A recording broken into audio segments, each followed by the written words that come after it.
Και ωραία φωτογραφία. Θα βάλει από το σέρφ αυτό. Οπότε λες δεν μπλέκεις με κανένα μουρόχαυλο. Είμαι ο Τάσος. Είμαι η Μαρίζα. Γνωριστήκαμε πριν από 1 χρόνο μέσω Viber Dating και τώρα ετοιμαζόμαστε να παντρευτούμε.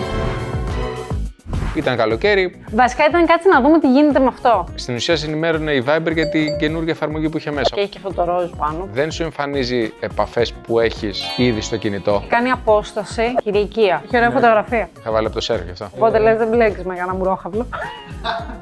Και έγινε το swipe, δεν μου έστειλε την ίδια μέρα. Έστειλα εγώ πρώτος μήνυμα. Πρόκειψε ένα παγωτό και βγήκαμε έτσι και καλά. Δεν είναι αυτό το μονότονο για τι κάνεις, με τι ασχολείσαι κτλ. Υπήρχε μια ροή, λέει, ήταν σαν να γνωριζόμαστε καιρό. Δεν ξέρω πώς, αλλά δούλεψε. Άρα λοιπόν μιλούσαμε στην εφαρμογή του Viber Dating και μου είπε θα μου δώσει τον αριθμό σου για να μιλήσουμε στο Viber. Το κανονικό, όχι μέσω της εφαρμογής του Viber Dating. Αυτό που τολμήσαμε εμείς με το Viber Dating και με την εφαρμογή, μας βγήκε καλό.